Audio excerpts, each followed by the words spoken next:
Hi friends, ನಿಮಗೆಲ್ಲರಿಗೂ SVM jobs news ಚಾನಲ್ಗೆ ಸ್ವಾಗತ. ಹೀಗೆ ಮುಂದಿನ ದಿನಗಳಲ್ಲಿಯೂ ಸಹ ಕರ್ನಾಟಕದ ಪ್ರತಿಯೊಂದು ಜಿಲ್ಲೆಯ ಉದ್ಯೋಗ ಮಾಹಿತಿಯನ್ನು ಪಡೆಯಬೇಕಾಗಿದ್ದರೆ ನೀವು ಈ SVM ಜಾಬ್ಸ್ ಯೂಟ್ಯೂಬ್ ಚಾನಲನ್ನು ಸಬ್ಸ್ಕ್ರೈಬ್ ಮಾಡಿಕೊಂಡು ಪಕ್ಕದಲ್ಲಿರೋ ಬೆಲ್ ಐಕಾನ್ ಸಹ ಕ್ಲಿಕ್ ಮಾಡಿ. ಈ ದಿನದ ನೋಟಿಫಿಕೇಷನ್ಗೆ ಸಂಬಂಧಿಸಿದಂತೆ ನೋಡಬೇಕಾದ್ರೆ ಇದು ಕರ್ನಾಟಕ ರಾಜ್ಯದ ಶಿಕ್ಷಕರ ಅರ್ಹತಾ ಪರೀಕ್ಷೆ ಅಂದರೆ KRTTTಗೆ ಸಂಬಂಧಿಸಿದಂತೆ ನೋಟಿಫಿಕೇಷನ್ ಬಿಟ್ಟಿದ್ದಾರೆ. ಇದು ನಿಮಗೆ ಈಗಾಗಲೇ ಗೊತ್ತೇ ಇದೆ.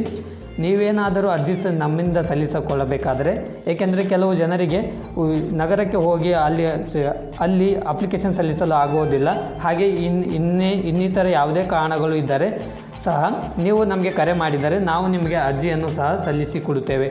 ಇದರ ಮಾಹಿತಿಯನ್ನು ನಾನು ಕೊನೆಯಲ್ಲಿ ನೀಡುತ್ತೇನೆ. ಮೊದಲಿಗೆ ಈ ನೋಟಿಫಿಕೇಷನ್ಗೆ ಸಂಬಂಧಿಸಿದಂತೆ ನೋಡಬೇಕಾದ್ರೆ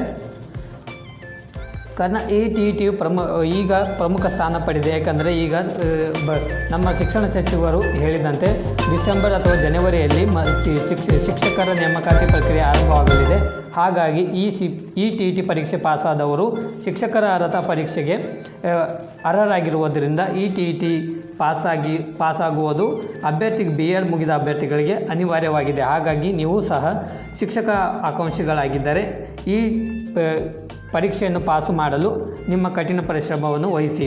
ಈಗ ಈ ನೋಟಿಫಿಕೇಷನ್ಗೆ ಸಂಬಂಧಿಸಿದಂತೆ ನೋಡಬೇಕಾದ್ರೆ ನಿಮ್ಗೆ ಈಗಾಗಲೇ ತಿಳಿದೇ ಇದೆ.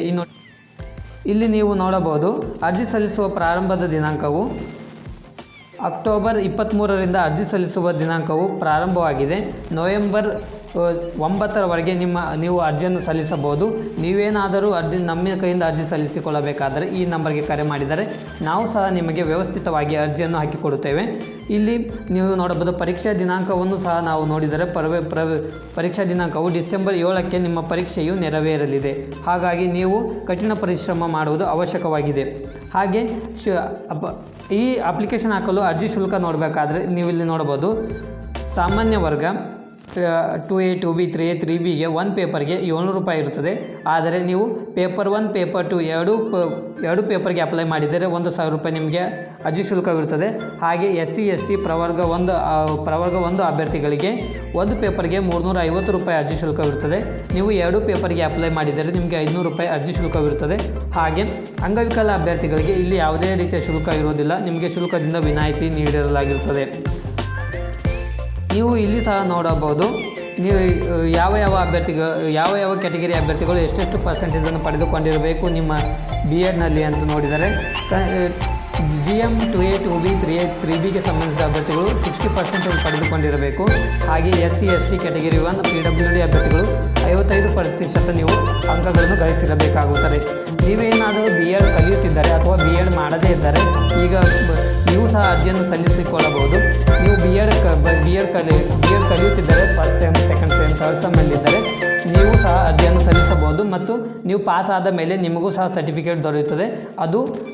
ಅದು ಎಲ್ಲ ಪರೀಕ್ಷೆಗಳಿಗೂ ಸಹ, ಶಿಕ್ಷಕ ಪರೀಕ್ಷೆಗಳಿಗೂ ಸಹ ಅರ್ಹರಾಗಿರುತ್ತಾರೆ, ಉಪಯೋಗಕ್ಕೆ ಬರುತ್ತದೆ. ಹಾಗೆ BEd ನೀವು first sem, second sem, third ಸೆಮ್ಮಲ್ಲಿ ಇದ್ದರೆ ನೀವು TT ಪಾಸಾದ 2 ವರ್ಷಗಳ ಒಳಗಾಗಿ ನೀವು BEd ಮುಗಿಸಿಕೊಂಡರೆ ನಿಮಗೆ ಈಗ ಪಾಸಾದ ಸರ್ಟಿಫಿಕೇಟ್ ಕೆಲಸಕ್ಕೆ ಬರುತ್ತದೆ. ನಿಮ್ಮಿಂದ ಅರ್ಜಿ ಸಲ್ಲಿಸಿಕೊಳ್ಳಬೇಕಂತಂದರೆ ನೀವು ಈ ನಂಬರ್ಗೆ ಕರೆ ಮಾಡಿದರೆ ನಾವು ಸಹ ನಿಮಗೆ ಅರ್ಜಿಯನ್ನು ಸಲ್ಲಿಸಿಕೊಡುತ್ತೇವೆ. ಹಾಗೆ ಈ ಮಾಹಿತಿ ನಿಮಗೆ ನಿಮ್ಮ ಸಂಬಂಧಿಕರಿಗೆ ಅಥವಾ ನಿಮ್ಮ ಗೆಳೆಯರಿಗೆ ಯಾರಿಗಾದರೂ ಅವಶ್ಯಕವೆನಿಸಿದರೆ ಅವರಿಗೂ ಸಹ ಶೇರ್ ಮಾಡಿ. Thank you for watching.